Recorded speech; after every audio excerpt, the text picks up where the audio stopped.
So today's video, I wanted to dive in on the topic of love language. And before I get started on that, I just want to quickly give myself a little bit of praise of committing and putting in that self-discipline of making these videos every day. And I know that there will be a time where I might get stuck on the content, but right now I feel really good and just really proud and content with myself of actually doing this and stepping out of my comfort zone of being vulnerable on camera and then sharing it to the rest of the world. Today's video I'm going to be talking about love language. It's something I was first introduced about last year when I was living in Govinda Valley, a yoga retreat near Wollongong.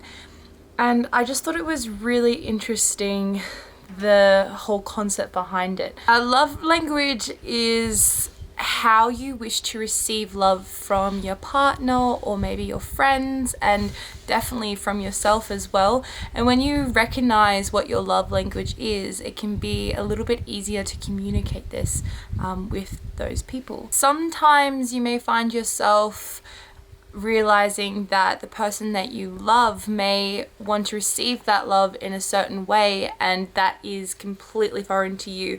And sometimes it may take a little bit of extra effort to commit and show that love in the way that they know and want to receive it. And if you do that, it's just going to help your relationship, help you grow, and help you communicate.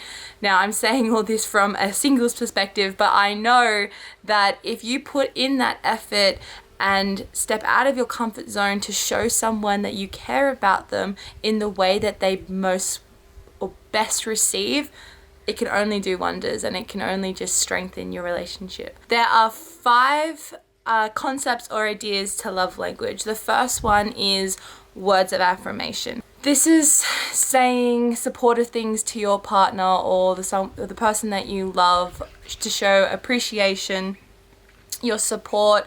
It could be simply complimenting on how they look today, that they look nice, that they are doing a really good job. Any form of positive feedback, saying thank you for doing something for them. Those are words of affirmation, and it is so powerful to say that you're proud of someone as well in an achievement. You know, that sits and people remember those things. Now, I did a little quiz this morning and I was surprised to see that words of affirmation was my top language or way of receiving love. And I thought this was quite interesting because receiving is something that I really struggle with. I can give and I give so much, but to receive is something I really do struggle with, and words in particular. But when I thought about it, I was like, no, words of affirmation is something that I do really appreciate and love. And majority of the time, you know, I receive that from friends through support and appreciation, and it's just something that, you know, makes me feel good inside. The second concept of love language is acts of service, and this is simply just by doing something to show your appreciation and love towards that person. This could be simply, you know, doing a task or a chore to release stress off their plates, or running an errand for that person, or taking care of something for that particular person without asking or seeking acknowledgement of it. Doing little things in the background to help push that person forward.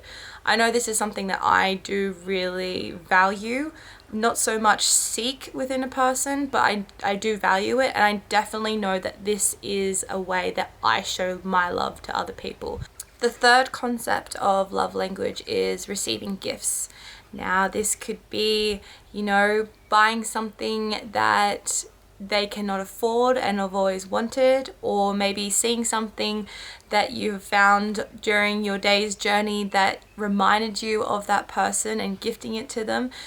Gifting is such a beautiful way to recognize that you do love or care for someone, because it's a physical token of that appreciation and of that love. This is another thing that I know I definitely do. I love giving gifts to my friends, to my family, to my loved ones, just to show that appreciation, because sometimes this love and those feelings that you may feel towards those people just isn't enough, and a physical form just gets it across and just gets that message across. This is definitely something, yeah, that I do and I love doing as well. I love giving gifts. I love giving. I love giving. The fourth concept is quality time.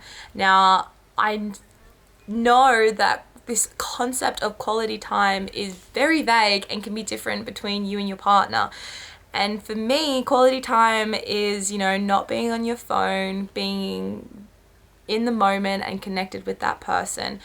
And I also feel that sometimes there's this confusion of quality time of, I spend so much time with you. Yeah, we hang out. But being in the presence of your loved ones isn't the same as quality time spending with them. Because even if you may be in the presence of your loved ones, and yes, that provides you comfort and security, sometimes that is lacking in that quality time in that other person's eyes. Whatever, but I definitely know that there is this confusion bubble between quality time, and I highly recommend you sit down and have a discussion about what quality time means to you.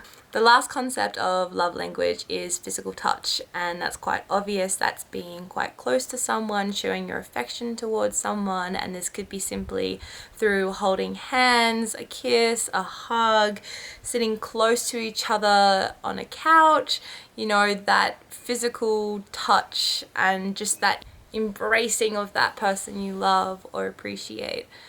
So anyways, those are the 5 concepts of love language. I would love to know how you best receive love, and see if you can identify within yourself how you reciprocate that love to your partner or loved ones, whether they're friends or family, whatever. I would love to know. And until next time, take a deep breath in and out, and I'll see you tomorrow.